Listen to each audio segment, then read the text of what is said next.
Hi there. Welcome back to the Reel Film Chronicles podcast. As always, I'm Nathan. And I'm Brian. And in this week's very special episode, we're going to be taking a look at a little film called The Creator. Directed by Gareth Edwards, I like to call it a near future sci-fi movie with a focus on artificial intelligence. I'll read the description here per Letterboxd. Amid a future war between the human race and the forces of artificial intelligence, Joshua, a hardened ex-special forces agent grieving the disappearance of his wife, is recruited to hunt down and kill the Creator, the elusive architect of advanced AI who has developed a mysterious weapon with the power to end the war and mankind itself. Dun dun dun. Before we jump into the Before we jump into the movie, as per usual, we will be discussing spoilers right from the beginning. If you haven't seen The Creator yet, I'd recommend just go checking it out. I think it might still be in theaters, but by the time this is published, it'll probably be available digitally because there's a pretty quick turnaround time. If you're a fan of sci-fi, spoiler alert, I think this movie was pretty decent. Do recommend checking it out. So grab that, then come back, listen to us bumble our way through this film. Speak for yourself. The Creator, Nathan. You went to see this in theaters? I did. In some crazy turn of events, I managed to see this in theaters before you, Brian. Yeah, this is why I bring it up. Like, I think it was opening weekend, and you're like, I'm gonna go see The Creator. I'm like, you can't see that. I usually see movies about a week after they come out in theater if I'm going out to see them. It's like, wow, you were eager to see this movie, right? So like, oh yeah, were you like really excited to check this one out? Is this like up your alley for sci-fi? 100%. So it's sci-fi, which is one of my favorite genres. I think I'm just going through my collection and my list of favorite movies, and it's like, yeah. Sci-fi is obviously one of my favorite genres, and it was a unique idea. It was written and directed by Gareth Edwards, so it wasn't based on any pre-existing properties. Yeah. It wasn't a sequel, prequel, a requel, a reboot. So it was like original sci-fi. Looked like a really cool concept. The marketing for this, like the trailers, made it look really, really good. A lot of positive buzz. So yeah, I was really stoked. I was, a lot of the times just with family and work and other responsibilities, I don't always get out to the theater in a timely fashion to see some of these movies. For sure. But The Creator, I was like, no, I dragged my son. I was like, we're going to see this weekend. It's opening weekend. I want to see brand new sci-fi. So right. I was really, really excited about the movie. Yeah. I mean, we do talk about this frequently, where it is a nice treat to go see an original movie. Maybe it's based on a book or something. That doesn't matter, as long as it's not like part of some 14 plus movie series where it's just sort of like some existing franchise that's like been milked to death. Like, I want original sci-fi, and it's a difficult prospect for studios to take on because they're not always successful at the box office. People are just not showing up for this sort of thing, but I don't understand why. Like this one, the previews, the trailers looked amazing. Oh yeah. I mean, everyone was talking about how good the visuals were looking. People were excited for this, and the box office comes around and you're like, oh, no one's showing up to see this movie, which is really, it's really unfortunate. So it's like this, it just goes in a vicious circle of, we want original content like this, and we don't get it because people generally just don't support it that much. Yeah, so, generally with The Creator, I was getting some good vibes that reminded me a lot of Oblivion by Joseph Kosinski from back in the day, which was another original sci-fi film, but it was a big blockbuster special effects extravaganza, but it was an original story, I think by Joseph Kosinski himself. Okay. I think there was like another tie-in. I think afterwards there was he or somebody else wrote like a tie-in, I think comic book or a graphic novel rather. But I was getting real like Oblivion vibes in terms of just the original sci-fi movie with some great visuals. And I love the movie Oblivion. So I think that was kind of building into my hype as well. And how do you feel about Oblivion? Completely side conversation here. I mean, I love Oblivion. Okay. Like, I love it to death. I think that was a really cool movie. The style Yeah. of the film, the visuals, even the story was like simple and interesting. The characters were all good. Yeah, I love Oblivion to death. And that's part of I was feeling that vibe during the lead up to the release of The Creator. It was like, oh, this could be like another Oblivion. I was like, this is really cool. It's like cool to be a part of it. This one obviously dealing with artificial intelligence, which is like quite the buzzword right now. Topic. It's definitely a hot topic, and it was Don't like, want to I get think too political here. We might get political here. Like, we've talked about it a little bit because I think it was in Operation Fortune, where it's like there's a briefcase with an AI in it, and it's like, man, we don't need to just be using AI all willy nilly. Also, in Mission our movies. Impossible, Dead Reckoning Part 1. Mission Impossible. Exactly. It was just like, this is becoming quite the trope. But this one, I mean, we're dealing with actual, like, a lot of the current AI is more machine learning algorithms and stuff. This is definitely the sci-fi version of AI, where it's like there are AI people. Like, these are full. They are sentient beings, apparently. They're sentient beings. Yes, thank you. Because it's like these are people in the world, and it's just like they still have to be AI. It's so a little bit different, and I didn't get that feeling of I'm not rolling my eyes when I'm thinking, oh no, there's an AI like antagonist or anything in this film. And that's one of the things I like too, where it was like, who are the antagonists here, right? Is it the humans? Is it the AI? Essentially, in this near future, I think, was it like the 2080s or early 2100s or something? I don't Yeah, it's only like 40 or 50 years in the future, right? So it's not super far off. Yeah, which I think lends itself well to a movie. I mean, I'm sure, in 40 years when they catch up, it'll be interesting to watch it again and see what they got right and what they got wrong. It's always fascinating when you check out a movie.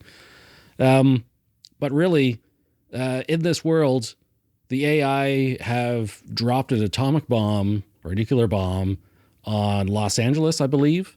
Oh, and the Los humans Angeles. are pissed, right? It's just like the Americans, like the USA, has outlawed all AI, unless it's in their own military, because they have those like dumb AI suicide bots there. We'll get to that later too, because like there seem to be some inconsistencies a little bit in some of the decisions in terms of the characters and the plot a little bit. But yeah. I always sort of looked at that as like, oh, they're operating. Maybe this is for future discussion, but it was like these AI things that the military uses, like, oh, they're not on American soil, so the American military is going to take advantage and be a little hypocritical of the AI. It's like they can't fully divorce themselves from it, but yeah, it was interesting in this case. It wasn't all humans who were the antagonists. No, or driving the plot. It was specifically the U.S. Maybe somewhat understandably, because they were the ones who got the nuke dropped on them. So like a lot of the AI sentient beings are actually hanging out in, is it called like New Asia? I think they call it. Yeah, I think so. Essentially like China and Southern Asia is where like, okay, they find like a safe haven, but the U.S. is going kind of unsurprisingly based on history of geopolitics on the planet. The U.S. is kind of going AWOL, and just like they're hunting down AI no matter where they are, what country. They build the orbital platform, the orbital weapons platform called Nomad, which was such a cool visual, just the way they designed the look of it and everything. And it's like they call it, and even the name, it makes sense. I was looking it up. It was Nomad, the North American Orbital Mobile Aerospace Defense. I'm like, not only does Nomad sound cool and it describes it because it's going all over the world, but like that sounds like an actual name that the U.S. military might actually use. Like there was some thought put into that. They definitely tried to ground themselves in some of that reality, which maybe we'll discuss it later. But like there are some threads that get unraveled for me pretty quickly on some of that stuff. But regardless, like you talk about the visuals of the Nomad. But like the laser column that comes down, it's moving around, is making designs very, very cool, right? The whole thing was like one of the big strengths of this movie, and Gareth Edwards, the director in particular, like the visuals in this are pristine, mind blowing. Dare I say? Like I was watching it. I was like, well, Ken Watanabe, he's an android. That's the only explanation. Like the special effects are that good. The only explanation is that they actually exist. Like we're at that point, and just the way that Gareth Edwards, composes a shot and puts together a scene. The guy has an amazing kind of visual intelligence. Let's say he knows how to compose a scene visually. The special effects, I don't know what the special effects house was, or houses, I guess, because typically that's multiple special effects companies working on a big budget movie like this. But like the special effect, it was a visual treat. It was a true visual spectacle. And this is one of those movies that love it or hate it, it really does deserve to be seen on a big screen. Seeing it on the big screen. Yeah. It was like from a visual standpoint anyway, it was a really, really special experience. Gareth Edwards, if you're not familiar with his work, there's only a few movies, like Hollywood movies he's done. Started out with Monsters in 2010, I believe. Which I loved. Yeah, that was great. Yeah, which was really neat. And then he moves on to an American Godzilla movie in 2014, which had... I think solid. It was solid. It received some mixed, reception by probably critics and audiences. It's like essentially the big issue with that movie. There was not enough Godzilla, but you really can't deny his shot composition and stuff in that movie. It looked pretty gorgeous. And then he moves over to the Star Wars universe with Rogue One. And you know what? I don't want to get into Star Wars. I don't want to rile up the fan bases here or anything. But he didn't do anything since until now, The Creator. And it was interesting. Like 8 years, yeah. Yeah, it's really quite a bit of time in between. I don't know if Rogue One was just like considered bad and they don't give him something else for a while, or maybe he was just spitballing when working on something like The Creator, because he also co-wrote this movie. Yeah. And when you're talking about his composition stuff, I'm watching behind the scenes stuff. He's the guy with the camera. So in all his movies, he likes to control the camera himself. So we're really seeing, I mean, he's also working with a cinematographer, but we're seeing like his vision, like his angles, his compositions. Well, it was really interesting. Did you get a chance to read the AMA on the movie subreddit? On no, Reddit? I didn't. He did an AMA recently, just after the movie released. But he's one of these directors who he was talking about the lenses and the different shot compositions and everything. Is like, this guy is one of those people who really, really knows all the lenses and how those lenses affect the composition and how that composition affects emotion and engagement with the audience. So I think, from a visual technical standpoint, and I think if you're listening to this, by this point, you're kind of seeing where I'm going with this. Visually and technically, great movie. Maybe not so much in the storytelling department. Yeah. But I want to keep talking about the visuals because they're so 100%. Significant. They really are a draw out here. Amazing. And I think when I was watching the interview with him, he said Industrial Light and Magic did a lot of the special effects. I think they were probably doing the main conversion of people into androids. That makes sense. Which androids in this world, it seems like there's a few different tiers of them, right? Like you have your human-esque androids like Ken Watanabe, who and the child herself, like there's like where your ears are is gone, and like the back of your head, it's all metal and components, and it's like they chose a really neat effect here where, because I think even in that interview he mentions in a lot of sci-fi they usually have like big circles around their ears and like hide people's ears, right? It's like androids don't need ears, but here they created a bunch of negative space so you can actually see all the way through their head from one ear to another. That's like the whole of their head. And there's all sorts of different mechanics. So if you're watching closely, you could see things spinning around and doing stuff in that space. It was really neat. And then you have like I don't know if it's a lower class of AI. I don't really want to say that because they still function the same way, but they're full like android. It's like full metal bodies. They full look metal more heads. like droids from Star Wars. Yeah. Like that kind of look. They're human-esque, but they're not like realistically human. They don't have realistically human faces, right? There's almost like an IG-88 or a C-3PO kind of vibe, right? Or R2-D2 kind of vibe. Exactly. And I think the point where you really see it is in the police force who are like tracking them down. At one point, it's like it has one android who is like fully human, like he could pass as a human, and then you have like the regular cops are all like full robot-esque. Right? It's just like early versions of RoboCops here, but you have like the full human version. For all the nerds out there, it's like robots versus androids. I guess there's a technicality between those two, right? And we were talking about special effects a few times where it's just like I pictured that everyone who was an android was like wearing like, a green, hoodie or something to help with the special effects. It couldn't be further from the truth. Oh, really? Apparently, they just shot the movie and like Ken on the set and the child, they're just there.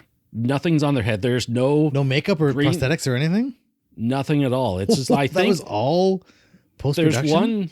There's one scene where the guy has like a hole in his chest because he was shot there, and I think he was wearing like a thing on his costume. It should be like, this is where the hole's gonna go, right? So just like for consistency, but like nothing on their head, like nothing constricting their performance or that's anything. And amazing. That probably comes through on screen for sure.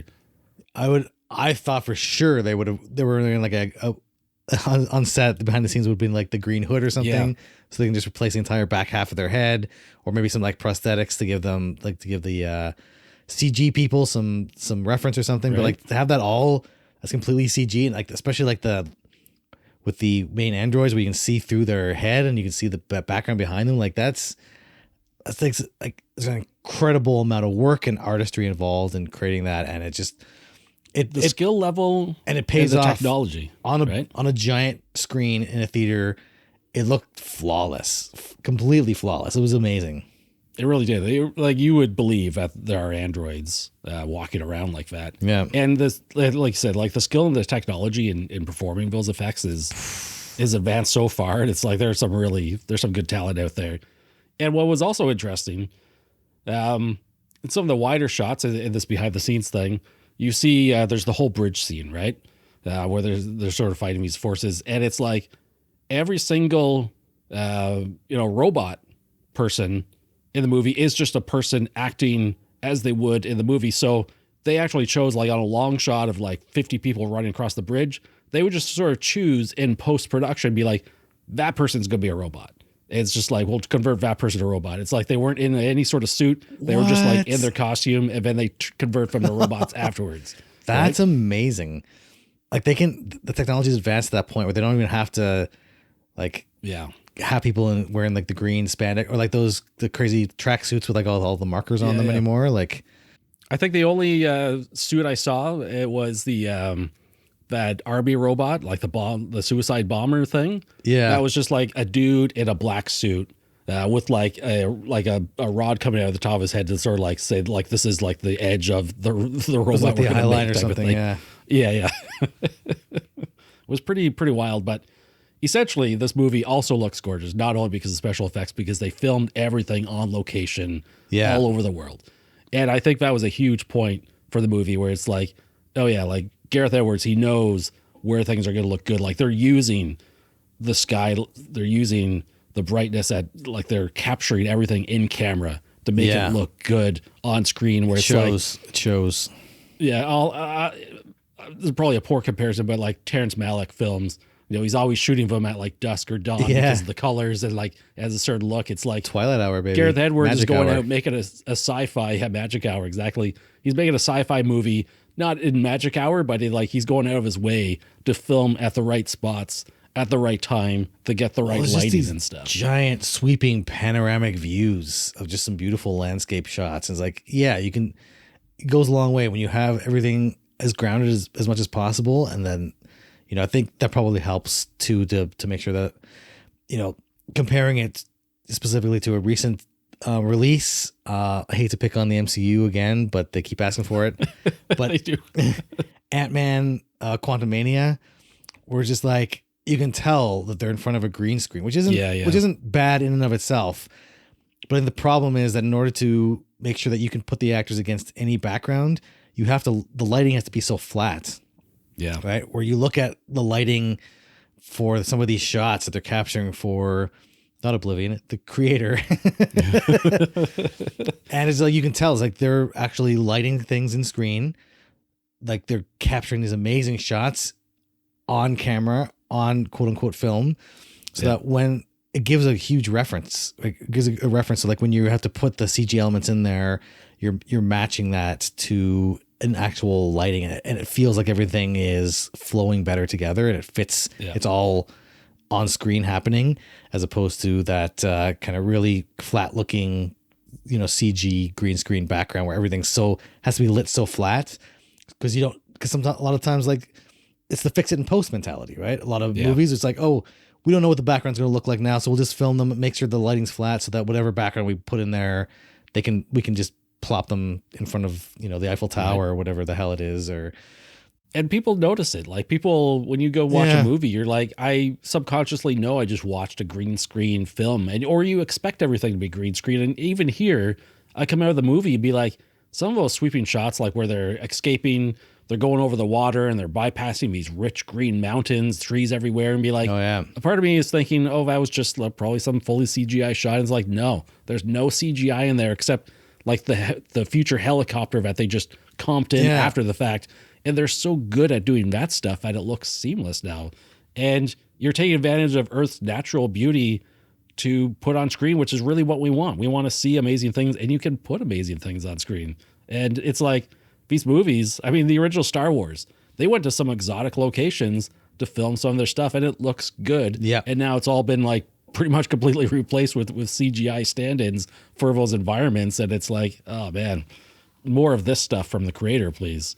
Yeah, 100%. Like all the visuals, all the CG. I won't say just CG, because it was the effects, right? It was the blending of practical and digital effects, and that's what made things work, right? You use the digital effects not as a crutch or as a supplement to visual effects, but like you use the visual effects and the CG together, to play to each of their strengths.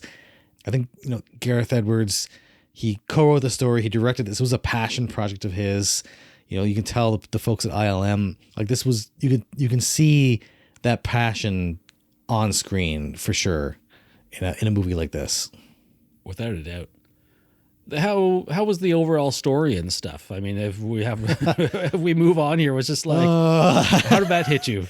This is where I was so looking forward to the creator, and this is where it kind of let me down a little bit.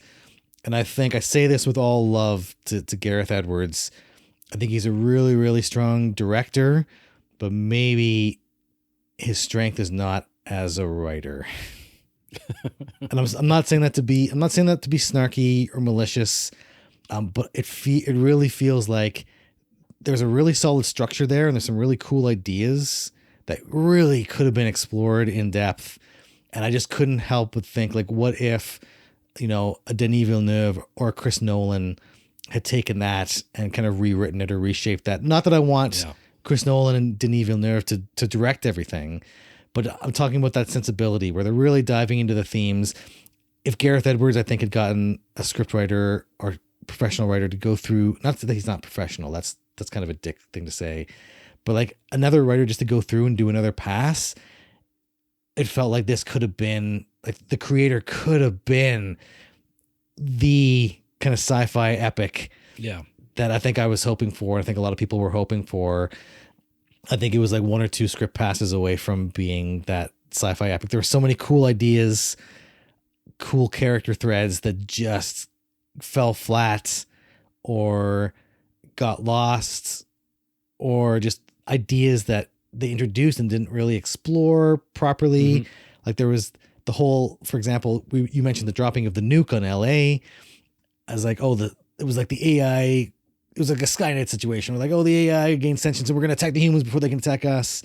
And there's one throwaway line later on where Ken Watanabe goes like, what really happened was like there was an actual, like, a coding error by a human being that resulted in the misfire of this nuke on Los Angeles. Like, hold on a second. That was a one throwaway line. Like, that deserved some back and forth. Like, there's severe social and political ramifications for exploring that and like getting the truth out and having, but they're just like, they just kind of lost that. It's like, that would be really interesting to explore. Or this idea of how John David Washington's character really, he hates AI. Because he was undercover and he was trying to find the creator, the person who created AI and stop them. And you don't really get a sense of how much he hates AI because, like, spoiler alert, the weapon that they're, the secret weapon that the AI have it's essentially encased in the body of a little girl, right? This AI android looks like a little girl, and he almost immediately kind of bonds with her as they kind of escape. And it's like almost like a on the road, like it's like a road trip kind of part of the movie. I never got the sense that he actually hated this young girl. I didn't get the sense of like hating the AI. There were a couple character beats that were really when John David Washington. Yeah, go ahead. I was just gonna say, from my perspective on that, like, he was deep undercover to find the AI, right? But when he was so deep, he fell in love with this woman, and I think they were like sympathizers to the AI movement and AI. Like some of these, I don't want to call them extremists or anything, but it's like, to the U.S. government, they were terrorists living in Asia. But it was like, I think during that time, he was probably like, man, these AI are not all that bad. And I think later on, like, the only reason he takes on this mission is that there's the possibility, like, the U.S. government is like, oh yeah, your wife is still alive. That's the only reason he goes on it. Like, for him, I don't think he really hates AI anymore. But he just wants to find his wife, which does give him some decent motivation. But it's also true where it's like, all right, you find this little girl AI robot, and it was like, I don't know, my memory is foggy on this. Like, how soon does he realize it's like, this girl could help me find my wife? Or is she just this AI weapon that he should be disposing of right away and go find his wife, right? It's almost immediate that happens. But this is the problem too, is like a lot of the emotionality, right? It was like the emotional weight of, John David Washington, his character was undercover with this woman who was purportedly the daughter of the creator. And he was so deep undercover that they got married and they were going to have a kid together. And that's deep undercover. And then, the raid happens at the beginning where the U.S. government is like, yeah, whatever, we're just going to raid these guys and we're pretty close and blow his cover and everything. Is like, okay, again, didn't make a whole lot of sense, but it's just like he and his wife kind of, it looks like she is killed in the attack from I think it's Nomad, right? Nomad is there and she gets caught in the beam, which again looks really cool. When they come and talk to him again and tell him, like, oh, we have evidence, here's video evidence, your wife is still alive. I didn't get the sense that of like the weight of that on John David Washington's character. I was like, he should have been like speechless, or like a single tear rolls down his cheek or something. But like, or like, there was a couple times like that where it's like, oh, like the military was trying to recruit him again and they were telling him stuff and he like just turns to them and starts talking to them normally, where it's like, he should have been so choked up, so like emotionally overcome that he couldn't even say anything, that he was just like on the verge of breaking down. Like there was a couple moments like that where it just didn't get the emotional weight of the scene. It didn't really come across. And I was just like, they were on the cusp of great. There was a couple scenes like that. They were on the cusp of greatness where it could have been this huge heart wrenching emotional scene. And the character was just like, yeah, my wife's still alive. I'm going to find her. This is going back where it's like, I agree with you there. Where it's just like, yeah, I probably should have been more emotional, but it's like, I interpreted that as like, he doesn't want to lose his cool in front of these military bros, right? It was just like, there's a certain thing where it's like, in my mind, in his mind, like I'm projecting onto the character here where it's like, it's Inception. He doesn't care, right? He doesn't care about the AI movement and destroying them at all. As soon as he sees his wife, he's like, oh man, I have to take this mission to go see my wife again. And that's his only motivation. So like for me, he had to play it cool because he essentially lied to them from the beginning. And I think they even sort of like say like, we got to keep an eye on this guy to make sure he doesn't like go off and do his own thing and find his wife. It's like the mission is this thing. And of course the mission goes completely upside down and he gets to go off on his own anyways. But have a little fun adventure. There's just a couple of things like that, and just different threads that like this idea of, these AI beings, like the ethics and morality, and like exploring, like, are they actually sentient, and have more back and forth about that, or like have more back and forth about their obvious parallels to human rights issues in the real world. And that's one of the great things about sci-fi, is being able to explore those real world issues using these fantastical elements and talk about things that maybe are a little bit more difficult to talk about, because you can kind of separate yourself a little bit when they're in that fantastical world. And they were on the cusp of looking at some of those moral quandaries a couple times. Again, it's like they were so close, like another pass of the script to throw in a couple more lines, a couple conflict and debate about, like to have John David Washington, are they even really sentient, right? Just have him question that, and to have to come that full 180. Because at the beginning of the movie, he has no qualms about, like the U.S. military shows up, his buddies from the U.S. military, and he's like, yeah, like you're blowing my cover, but like he betrays Ken Watanabe, he betrays his wife, like at the drop of a hat. Like he's not invested in their movement at all. So he's still on the side of the U.S. He's still on the side of, like the anti-AI kind of sentiments. But I was like, I really would have liked to see that, where it's like, he more like Kevin Costner's Mariner in the Waterworld, where he's just like antagonistic towards the little girl, right? Yeah. To see like completely antagonistic, is like, shut up. I'm just using the data in your processor to find my wife. I don't care about you. I don't care whether, like, after that happens, I don't care whether you live or die. Like, you're nothing to me. And then like have him be a bit more callous, so that at the end there actually is a couple great emotional scenes near the end. One between John David Washington. What's his character's name? It is Joshua. A terribly easy name to remember. Joshua. And was it Alfie? He nicknames Alfie, right. Little girl again. Also that 9-year-old kid. What's her name? We got to mention her name, because Madeline Unival's. She did an amazing job. That kid's going places for sure, without a doubt.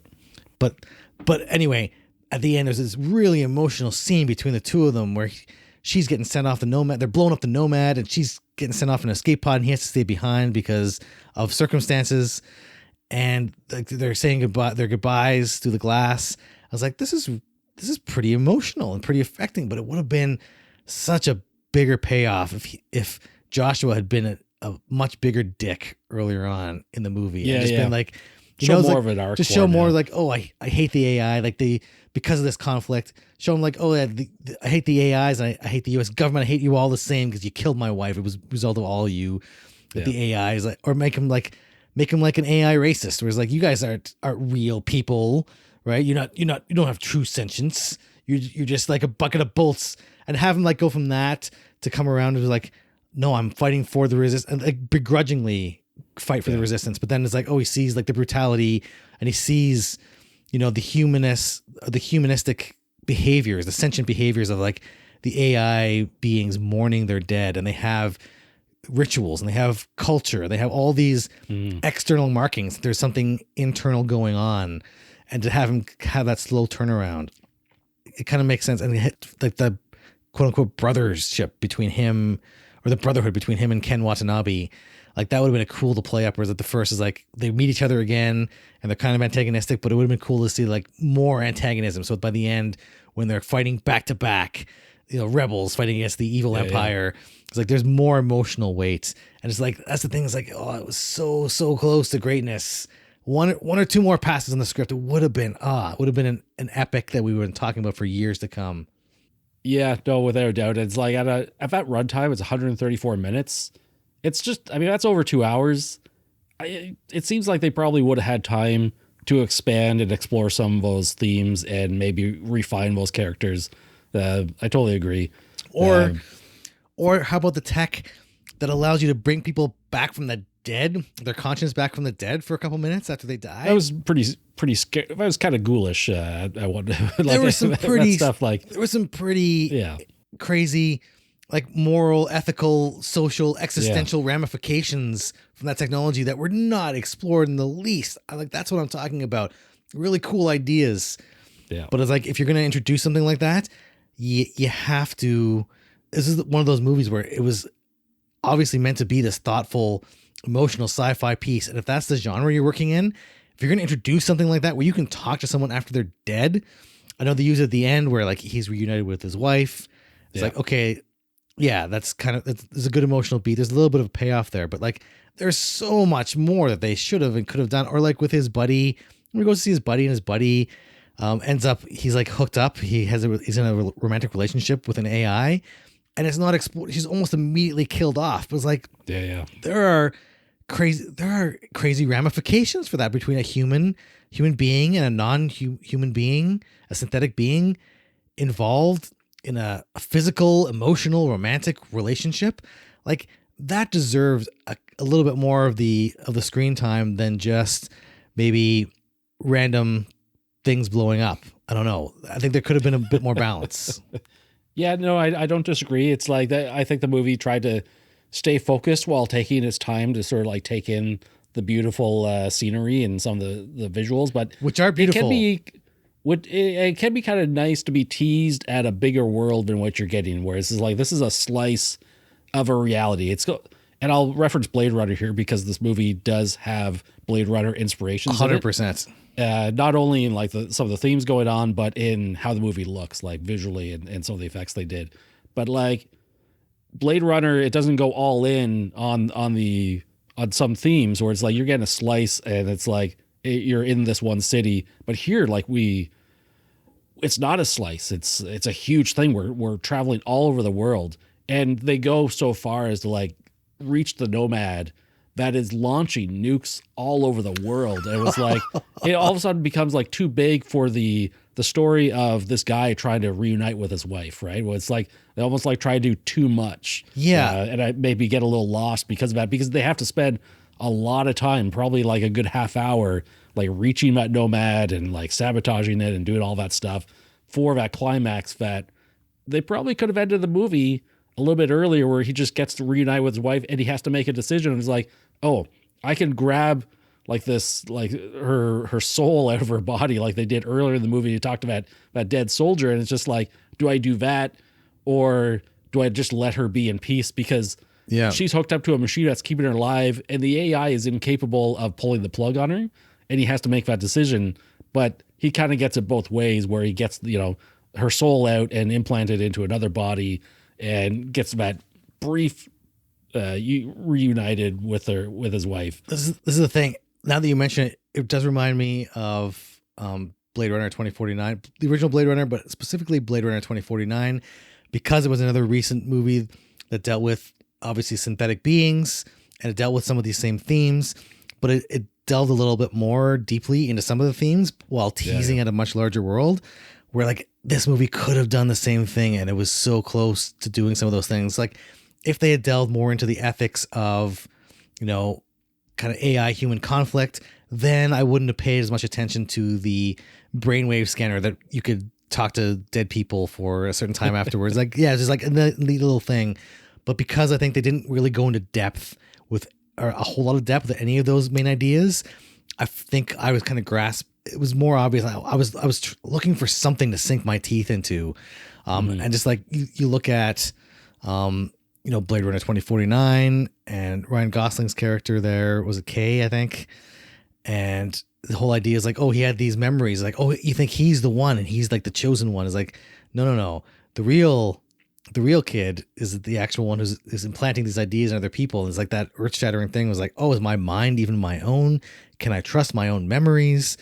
And like even you said, you refer to it as taking somebody's soul and putting it to a new body. Like there are tons of religious and ethical and social implications to AI technology and to other technologies here that could have been explained in depth. Like you could have cut out.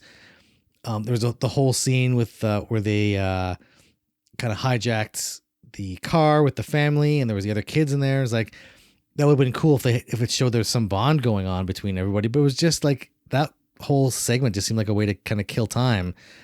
You could have taken that 10-minute segment to explore more of this, these ethical, existential questions in depth. Like, what does it mean to have a soul? What does it mean? They talk about like, oh, I'm not going to heaven. Like Joshua says at one point, heaven's where you go when you die. And then Alfie asks me, are you going to heaven? It's like, no, heaven's only for good people. I'm not going to heaven when I die. And she's like, oh, I'm not going either because, AIs don't have a soul. It's like, well, that's like, there's a whole discussion to be had in there that interplays like, well, what makes a human being a human being? Is there a soul? Is there not a soul? Like, what defines sentience? That whole thing about like synthetic versus organic, but like what's going on under the hood? Can you prove consciousness? How do you prove that a human being is conscious? Like how, if you asked us to prove we're conscious, well, we just say, well, we're conscious, we're self-aware. Like, how do you prove it? Get into some of that ethical debate, get into that idea of like obvious idea, ethnic cleansing, genocide, racism, all that kind of stuff that they just kind of touched on, but they really could have gone into depth with, if they'd gone into depth on one or two of those, I wouldn't have minded like the resurrection after death thing. I wouldn't have been focused on that because I would have been thinking about, oh, there's some really good points about what does it mean to be alive? What does it mean to be conscious? What does it mean to have a soul or not? All these other things, instead of like, I think I was kind of grasping around because nothing was really looked at in any depth. It was all a little bit surface area. A lot of cool imagery, a lot of imagery taken, I think, inspired by Star Wars and Rogue One. And I think Gareth Edwards has specifically said his visual language, like a lot of people, like a lot of directors and filmmakers, has been inspired by Star Wars. Like obviously the Nomad with the beam coming down and the nukes is like obvious homage to the Death Star. You look at some of the imagery at the beginning of the film and later on, it's like, yeah, these look like scenes. If you put in some stormtroopers, it could have been right out of Rogue One, the whole beach scene, the battle there. So like definitely you see the influences there, the visual influences.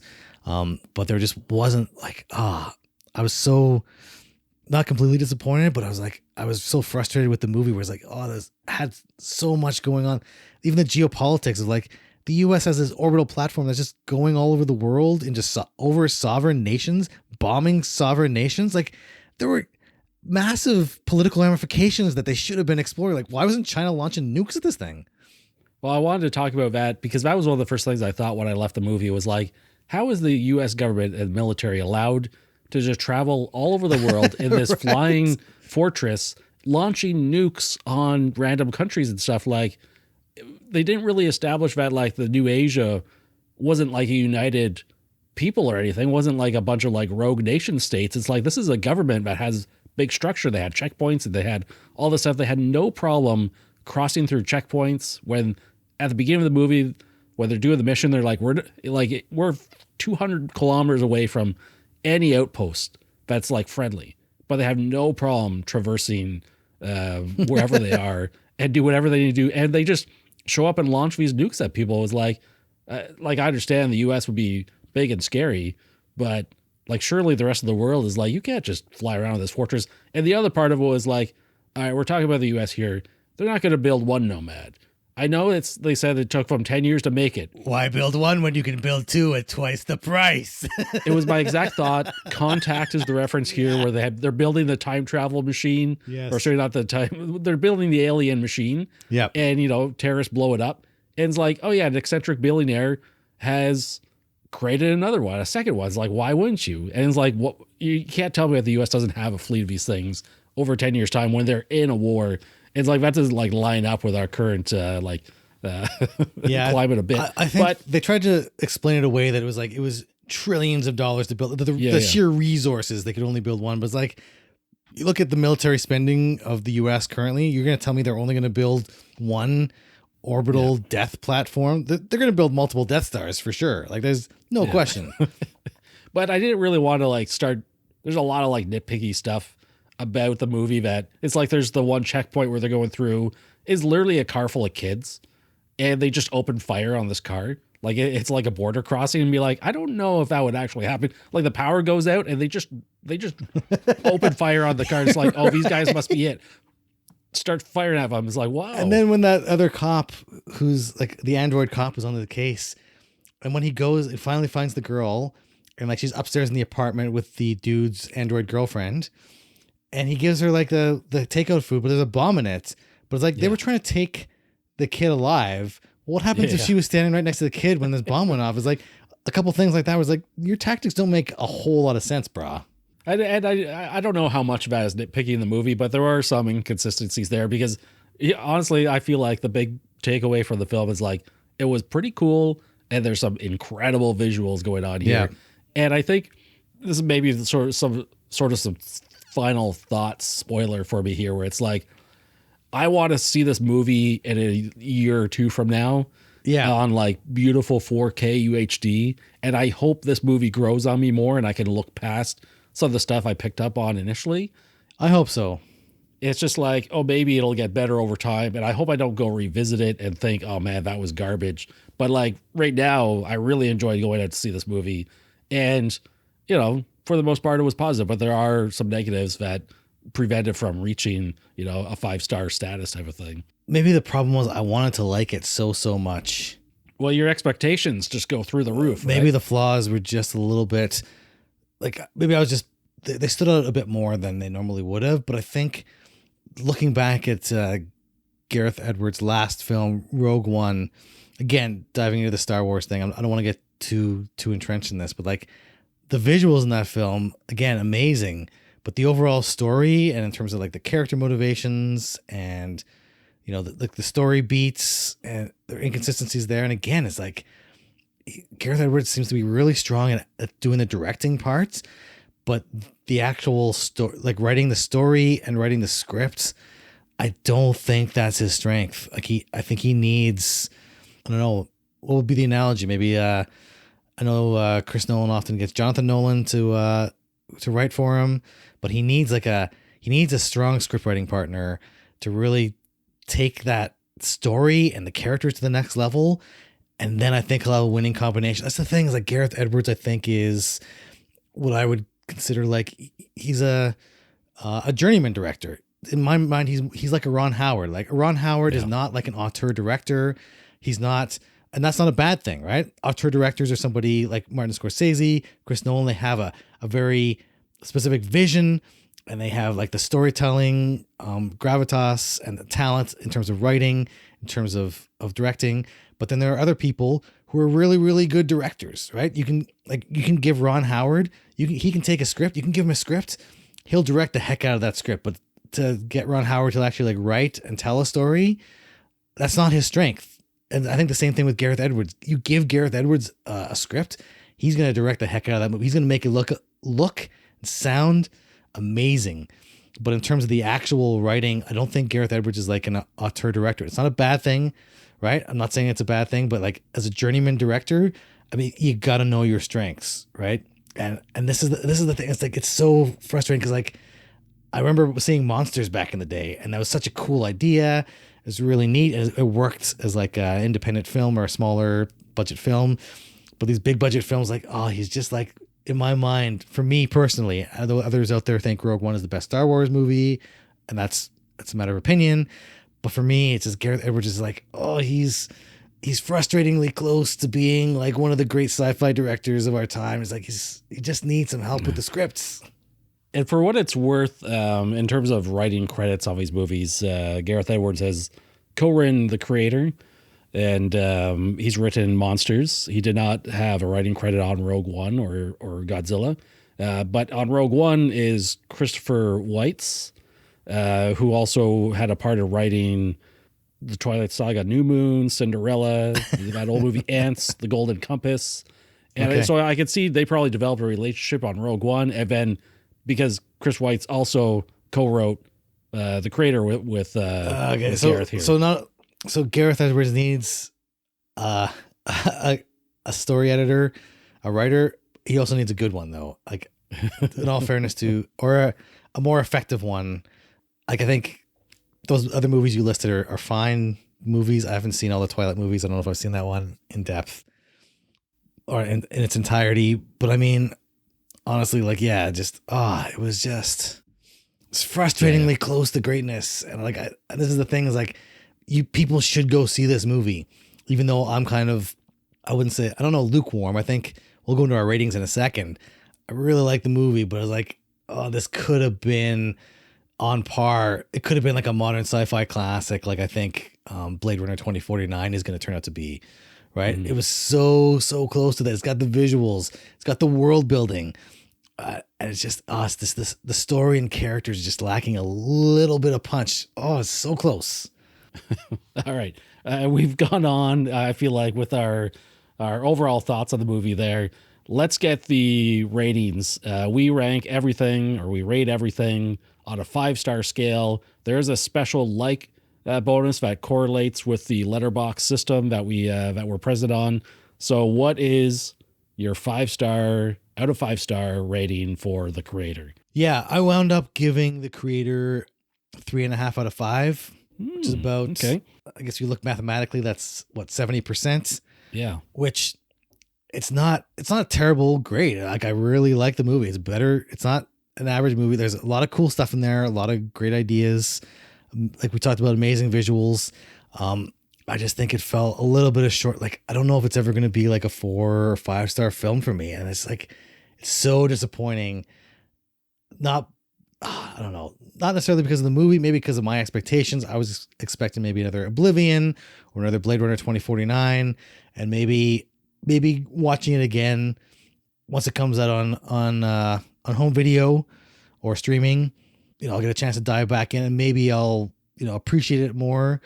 But it's a good film, but not a great film. And I was frustrated because like I was saying before, I think you and I are both huge fans of sci-fi, and we're constantly on this podcast and in our personal lives, we're constantly advocating and looking for more original sci-fi works that aren't based necessarily on sequels or reboots or existing properties.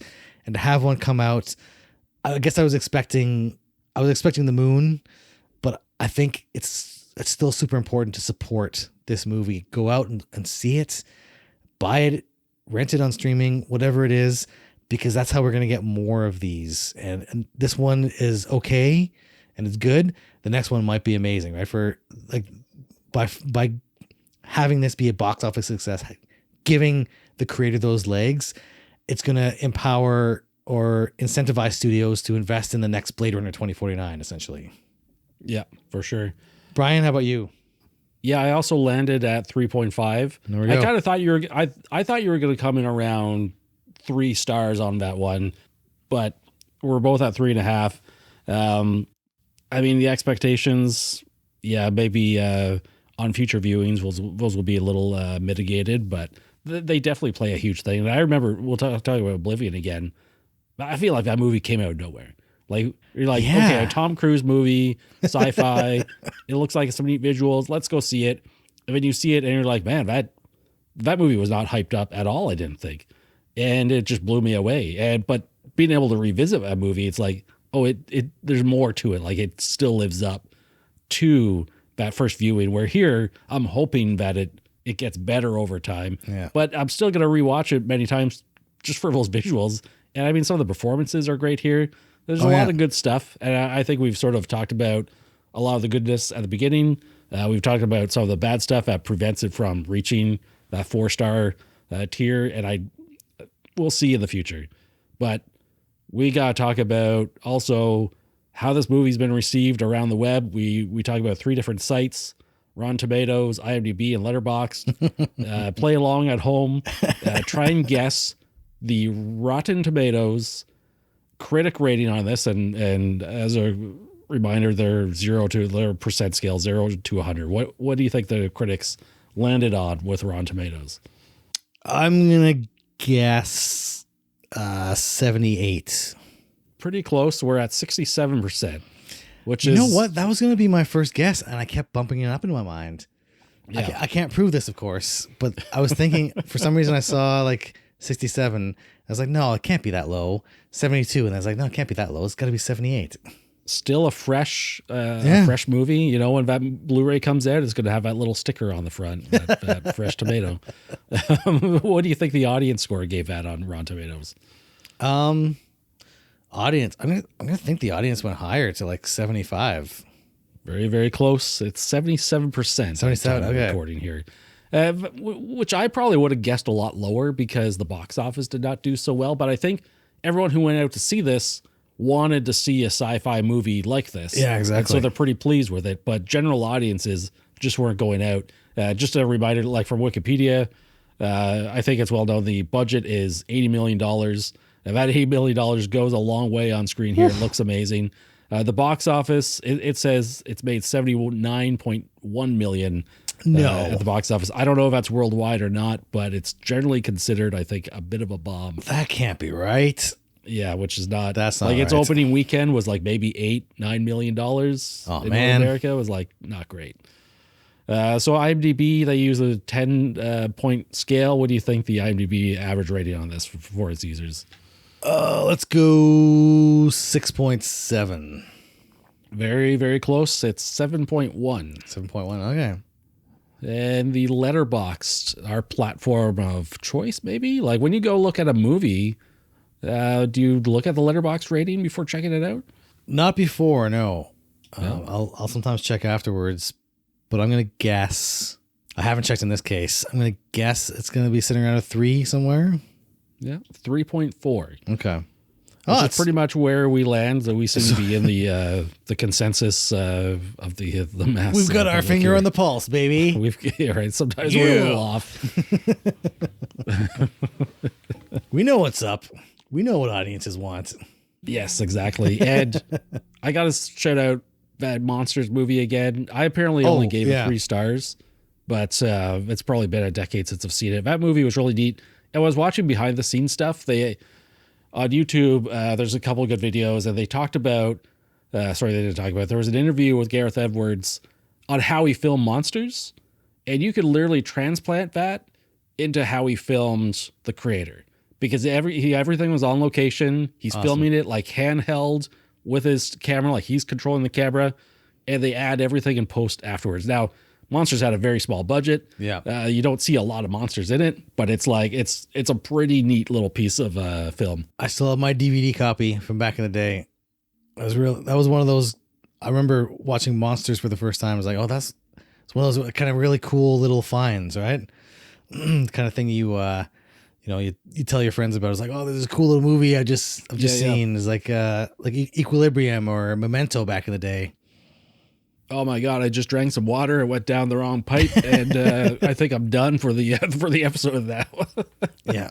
For the sake of Brian's health, we're gonna have to sign off now. But yeah, definitely, please go and support the creator. If you love sci-fi and you love seeing new original sci-fi movies, especially like blockbusters like this, go out and support the creator. It's a good movie. If you can get to see it in theaters still, I don't know when. By the time we actually release this episode, it might be long after the fact. But if you have a chance, go see whatever new unique sci-fi movie is playing in your theaters, because that's how we have to vote with our wallets, right? We gotta make these things successful. For every creator that we support, we're gonna end up getting a Blade Runner 2049 or a Dune. Yeah, definitely. Like, I think we've said it at the end, like some of the closings of our episodes, like, you're on a film journey. This is all about our film journey.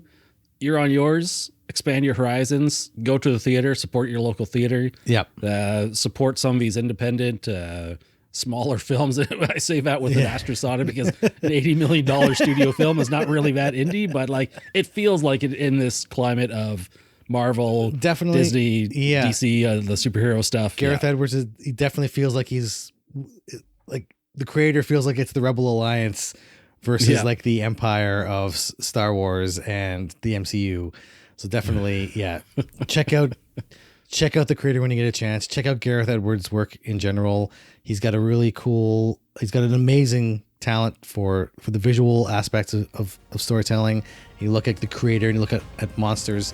He's got some really, really cool ideas, really unique ideas. So yeah, give this film a chance, give sci-fi a chance, give love a chance. Check out the creator. And that's a wrap on another episode.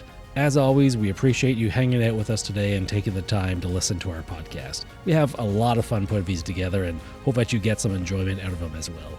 You can find us online over at reelfilmchronicles.com, where we have not just a repository of podcast episodes, but many of our written reviews as well. If you're up to it, you can follow us on Twitter, Facebook, or Instagram as well. All the links should be within the show notes here. So until next time, take care of yourself and others, and be sure to enjoy your film journey.